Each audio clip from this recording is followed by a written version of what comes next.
The doctor told him he'd be eating through a straw if he kept riding bulls. So he went out and bought a Harley.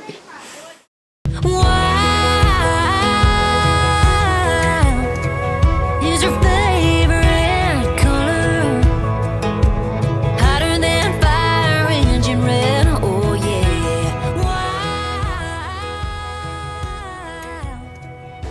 Janie Edmonds, and this boy's prayer warrior. Right, and the woman that raised him, and whose prayers have really made him all that he is, her and Carl, Granddad Edmonds. And I just had some questions for you about raising a cowboy. Okay. Because I hear he was one since he came out. When he came out, he was a cowboy. And there were no cowboys in our family, so where'd it come from? The good Lord. And as soon as he could talk, he wanted a hat and boots. He wore to preschool, he wore a hat and red shorts and boots. And a Stepping Stone t-shirt. I love it. He's my sweet boy. And his other grandmother called him her pretty boy. And she was right.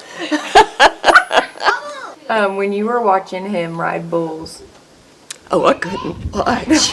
what went through your mind? I prayed. Yeah. I prayed hard. Yeah.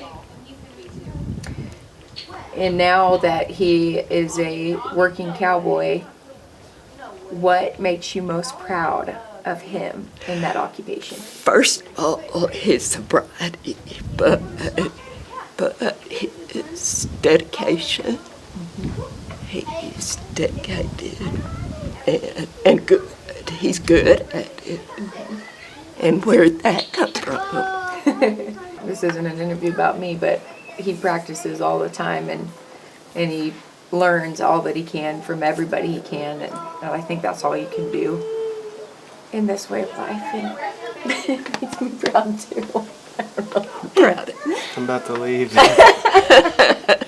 As you have watched him grow up, what part of being a cowboy do you think has helped him to become a man? Being outside and seeing things that other people don't ever get to see. Yep. And seeing God's creation. Yep. I would have to agree with that. I think being out in it really does make a man. Because you remember that you are so small in the midst of it all. Oh, yeah. And the control we have is really non-existent in a way.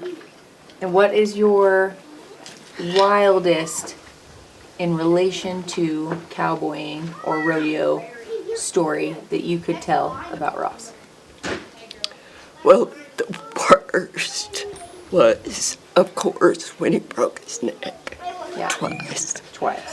But once a bull kicked him as he came out the gate, kicked him into the gate and kicked him in the back of the head.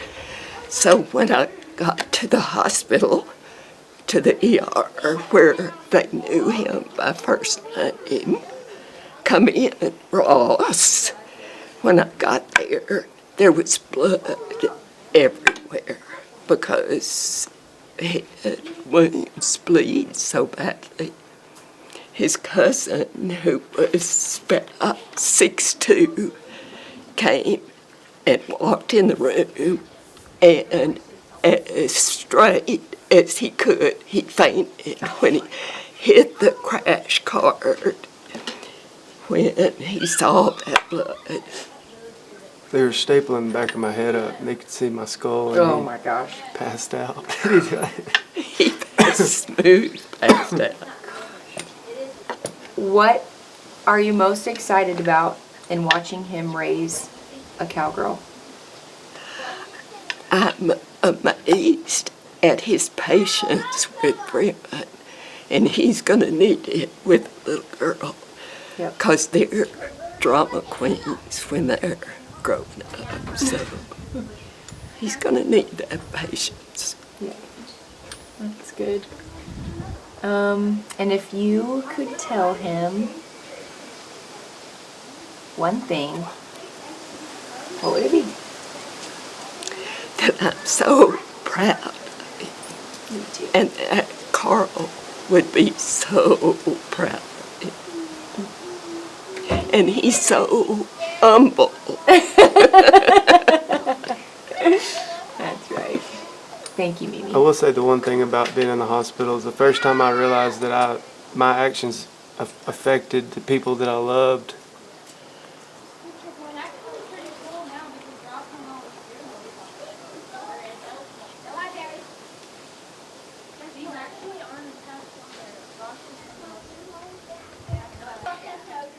I don't know if I can tell it. I was trying to sit up to go pee, so I was like reaching for this triangle, you know, and I was gonna roll over and pee in the bedpan, and she just started crying and said, "I can't watch you do this to yourself anymore."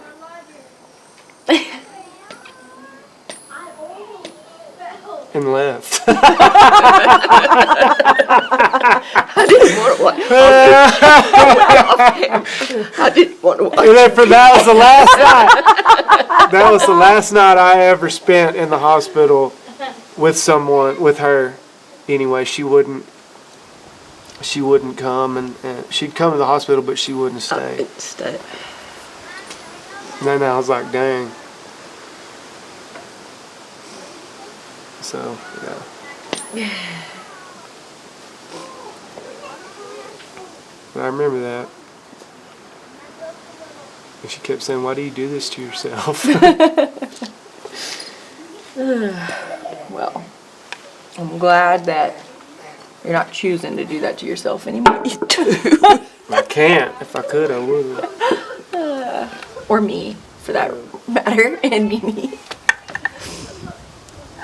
Anyway. The doctor told him he'd be eating through a straw if he kept Rumbles.